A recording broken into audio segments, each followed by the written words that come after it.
जो महापुरुषों के अनुभव उनको मान लेने से हमारा समय बर्बाद नहीं होगा और हम सत्य मार्ग में आगे बढ़ जाएंगे। भोगों में सुख नहीं है, ये एक अग्नि है जो क्रियाएं भोगों की करने से और बढ़ती है। पहला लक्षण था धृति, सहनशीलता, धारण करने की क्षमता, वो विषय पुरुष में नहीं होती। हम तो ऐसा नहीं कर सकते। क्यों नहीं कर सकते? क्योंकि तुमने अपना चिंतन, अपना विचार, अपनी चेष्टाएं भोगों में लगा दी, इसलिए अध्यात्म शक्तिहीन हो गए। अब तुमको लगता है कि हम काम, क्रोध, लोभ, मोह, मद, मत्सर, ईर्ष्या, द्वेष ये हम नहीं छोड़ पाएंगे।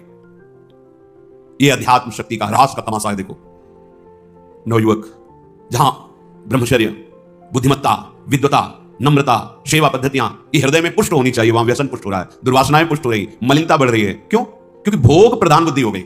मूल कारण पतन का भोग में सुख है। अच्छी तरह समझो, ये भागवतिक लक्षण तभी उदय होते हैं। जो कोई भोगों में सुख की आशा रखता है वो परिणाम में निराशा, दुख, संताप, शोक, मृत्यु, ये लिख लो, यही मिलेगा अंत में। पर ये अज्ञान के कारण भोगों में सुख की संभावना ये जाती नहीं है। कल चर्चा जैसे हुई थी, ये तुम्हारा वही मन धोखेबाज है जो स्वप्न में तुम्हें सारे सुख दुख का अनुभव कराता है और कुछ नहीं होता। आप भी जानते हैं ऐसे ही जागृत में धोखेबाज धोखा दे रहा है, कुछ नहीं है। पर स्वाप्निक पुरुष ये नहीं कह सकता कुछ नहीं है। अगर वहां तुम्हारा कोई वस्तु का अपहरण कर रहा है तो आपको क्लेश होगा, आपको पीट रहा है तो आपको क्लेश होगा, क्योंकि आप स्वाप्निक पुरुष हैं, स्वप्न में है, आपको अनुभव हो रहा है। लेकिन वही जब जग जाएगा तो वही बोलेगा सब झूठा था। ऐसे ही उमा का हूं मैं अनुभव अपना, सत हरि भजन जगत सब सपना।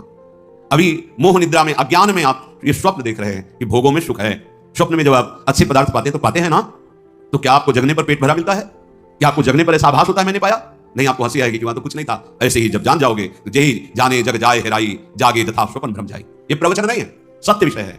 जब जगोगे तब आपको भी वैसे ही हंसी आएगी जैसे स्वप्न में वो नाना प्रकार के दुख सुख का भोगता जब जगता है तो सब मिथ्या है, सब सब सब। कोई भी 99% झूठा, 1% सत्य ऐसा भी नहीं, पूरा का पूरा 100% झूठा। आप देख लो ना स्वप्न में 100%। ऐसे ही अब अगर स्वप्न में है तो आप नहीं जान सकते झूठा है, जगेंगे तो जान जाएंगे।